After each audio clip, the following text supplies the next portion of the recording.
দুনিয়ায় যত কালো আছে সকল কালোর মধ্যে শ্রেষ্ঠ কালো হলো কাবার কালো গেলাপটা।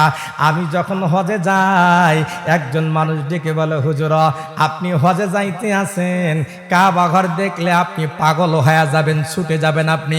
আমি বললাম, ভাই দীর্ঘদিন পর্যন্ত কিতাব পড়ি, ছাত্রদেরকে পড়াই, কাবা ঘর কেমন, দরজা কোথায় সব জানি, কাবা ঘর দেখে পাগল হওয়ার কি আছে? পাগল হয়ে যাবেন। ওই চাদরখানার মধ্যে আল্লাহ পাক এমন একটা আকর্ষণ দিয়েছে, যেই কথা ওই কাম। বিশ্বাস করেন, কাবা ঘরে যাওয়ার সাথে জুতাগুলা ফিক মারি ফালায় দিয়া আল্লাহর নামে দৌড় দিয়া কাবার গেলাপখানা ধরিয়া চোখের পানি ফালায়, যে কোন দিক দিয়ে পানি বাইরে হইতেছে টেরও পাওয়া যায় না। ওই কাপ আপনি গেছিলেন নাকি হজ করার জন্য? জলদি করে চলে যাবেন। যাবেন কবে যাবেন? কবে যাবেন বলেন? 5-6 বছরের মধ্যে। আল্লাহু আকবার। আল্লাহ বাবাজি নিয়ত করলেন অল্প দিনের ভিতরে আমি হজ করতে যাব। আমার ভাইরা, আল্লামা শিবলি রহমাতুল্লাহ আলাইহি জগৎ বিখ্যাত ওলি, তিনি কাবা ঘর, এদিকে দেখেন, কাবা ঘর তোয়াফ করতে আছে। এই গ্লাসটা দাও না একটু আমার হাতে, গ্লাসটা তুমি থাকো, গ্লাসটা দেন তো তাড়াতাড়ি করে, সময় নাই বাবাজি। কাবা ঘরটা কিন্তু এইরকম গোল কাবা ঘর। আমরাও যখন তোয়াফ করি, বাবাজিও তোয়াফ করেছেন। আরো কোন হাজি থাকলে আপনারাও জানেন, হজরে আসওয়াদ যেই জায়গায় আছে, কালা একটা পাথর আছে, কাবা ঘরে একটা কালা পাথর আছে। এই কালা পাথরটা কিন্তু কালা পাথর ছিল না, সাদা জান্নাতি একটা পাথর ছিল। কালো পাথর মানুষের গুনাহ টানতে টানতে কালো হয়ে গেছে। এ ভাই, আর একটা তথ্য দিয়া যায়, আজও পর্যন্ত কেবলমাত্র পৃথিবীতে একটা জিনিস আছে, সুবহানাল্লাহ বলেন, যেই জায়গায় আমাদের নবী চুমা খাইছে, একটাই মাত্র জিনিস এখনো পর্যন্ত আছে, সেটা হলো কাবা ঘরের কালা পাথরটা। নবী ওই জায়গার মধ্যে ঠোঁট লাগাইছে। আল্লাহ, আর কোন তেমন নিদর্শন নাই ওই জায়গার মধ্যে, যার কারণে মানুষগুলা যখন হজ করতে যায়, যাওয়ার পরে দিয়া হজরে আসওয়াদ কালা পাথরে চুমা দেওয়ার জন্য মানুষগুলা পাগল হয়ে যায়। আমি গুনাহগার, কাবা ঘরের কালা পাথরে চুমা খাবার তৌফিক হয়েছিল। চুমাটা দিয়া শরীরটা খালি থর থর থর থর করে কাঁপতেছিল। আর আল্লাহকে বললাম, আল্লাহ এই পাথরে চুমা খাইতে কত মানুষ মারা যায়, তুমি খাওয়াইলা। আল্লাহ আবার যেন আসতে পারি তৌফিক দান করিয়া।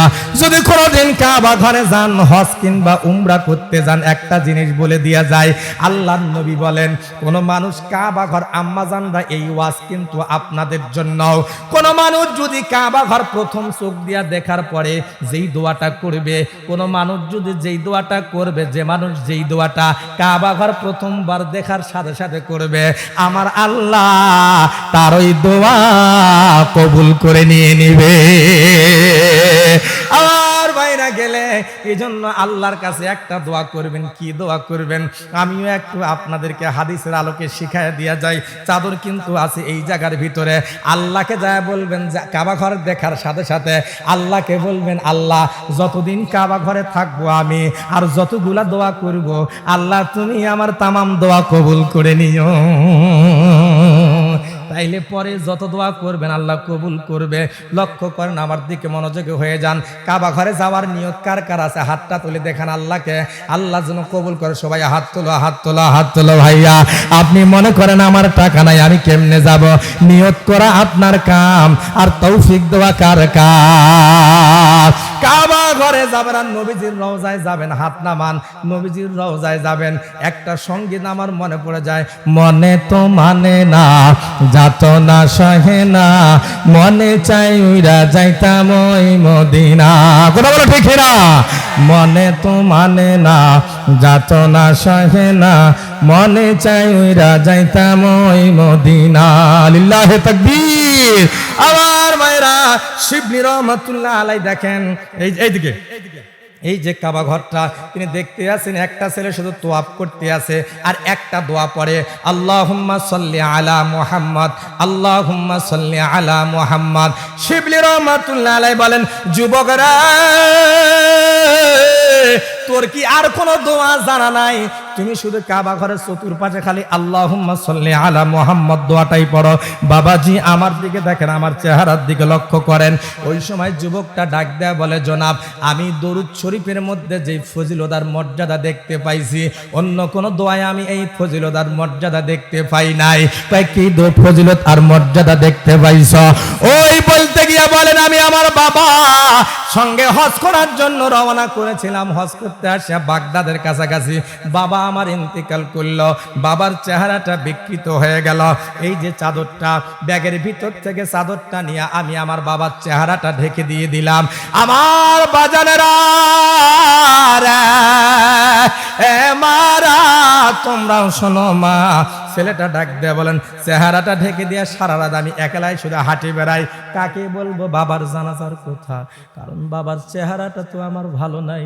কাকে বাবার চেহারাটা দেখাবো? কাউকে বলতেও পারি না, বড় লজ্জা লাগে। হাঁটতে হাঁটতে রাত এক পর্যায়ে গভীর হয়ে গেল। হাত এক পর্যায়ে বসান না কেন ওকে আপনারা? ওঠা মানে আপনারা বসাই দিবেন, আমার বলতে হয় না প্রতিটা কথা। একজন বসাই দিবেন। এদিকে দেখেন, ডেকে ডেকে বলেন, কাকে আমি বাবার চেহারাটা দেখাবো? লোকজন তো আমি খুঁজে পাই না। এদিকে দেখেন, আমার দিকে দেখেন। ছেলেটা হাঁটতে হাঁটতে এক পর্যায়ে ক্লান্ত হয়ে গেছে। আমার এই হাঁটুটার দিকে দেখেন, এমন করিয়া হাঁটুর মধ্যে মাথা লাগায়া ছেলেটা আল্লামা শিবলি রহমাতুল্লাহ আলাইকে কাবা ঘরের আঙ্গিনায় বলেন, ও জনাব আমার একটু ঘুমের ভাব চলে আসলো। আমার ঘুমের ভাবটা আসার পরে দিয়া হঠাৎ করে আমি স্বপ্ন জেগে দেখতে পেলাম। আল্লাহু আকবার জোরে না বললে কিন্তু বলবো না, জোরে বল না আল্লাহু আকবার। যুবক ডাক দেয়া বলে, হঠাৎ আমি স্বপ্ন যোগে দেখতে পেলাম সুন্দর চেহারা বিশিষ্ট একজন মানুষ আসিয়া, আল্লাহু আকবার, আল্লাহু আকবার। আমার বাবা শুয়া ছিল। আমার চাদরের দিকে আপনারা লক্ষ্য করেন, আমি তাকায়া দেখতেছি আমার বাবার চেহারার থেকে এমন করে চাদরটা টান দিয়া নিয়া সুন্দর চেহারা বিশিষ্ট মানুষটা আমার বাবার চেহারার উপরে হাতটা সুন্দর করে বোলায়া দিল। যাহা মাত্র আমার বাবার চেহারার উপর হাতটা বোলায়া দিয়েছে, হাত বোলানোর সাথে সাথে আমি তাকায়া দেখি আমার বাবার চেহারা থেকে যেন পূর্ণিমার চাঁদের আলো বাইর হইতে আসি।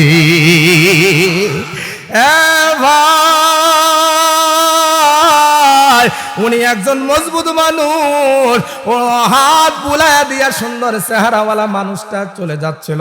আমার দিকে লক্ষ্য করেন, যখন বিদায় নিচ্ছিল আল্লামা শিবলি রহমাতুল্লাহ আলাইকে যুবকটা ডেকে বলেন, জনাব আমি ওই সময় ওই লোকটার পাঞ্জাবিটা টেনে ধরে বললাম, জনাব গো আমার বিপদের সময় আপনি এই কামটা করলেন, বড় উপকার করলেন। আপনার পরিচয়টা কি একটু না বললে আমি যাইতে দেব না। ওই সময় সুন্দর চেহারাওয়ালা ব্যক্তিটা ডেকে বলেন, যে যুবক শোন, আমি সাধারণ কোনো মানুষ না, আমি হলাম দয়ার নবী, মায়ার নবী, রহমাতুল লিল আলামিন। আমাদের আল্লাহ তিনি হলেন রব্বুল আলামিন। আমরা সূরা ফাতিহার শুরুতে সবাই পড়ি, বলেন আমার সাথে, আলহামদুলিল্লাহি রব্বিল আলামিন। আর আমাদের নবীজি হলেন, ওয়া মা আরসালনাকা ইল্লা রাহমাতাল লিল আলামিন। আল্লাহ হলেন রব্বুল আলামিন আর নবীজি হলেন রহমাতুল লিল আলামিন। আমার বাজানরা আমার দিকে লক্ষ্য করেন, আমার দিকে ফলো করেন। পাঞ্জাবি টেনে ধরছে, পরিচয়টা পেয়ে গেল। আর বলেন, নবীজি পরিচয় তো দিলেন ঠিক, কিন্তু আমি তো আমার বাবার মৃত্যুর খবর কাউকে বলি নাই, আমার বাবার মরণের খবর কাউকে বলি নাই। আপনি কেমন করে আমার বাবার মৃত্যুর খবরটা আপনি পাইলেন? নবী গো আপনি একটু বলেন। নবীজি ডাক দেয়া বলেন, যুবক রে আমি এখন যে সবকটা আপনাদেরকে দেব আমল করার চেষ্টা করবেন, বলেন ইনশাআল্লাহ।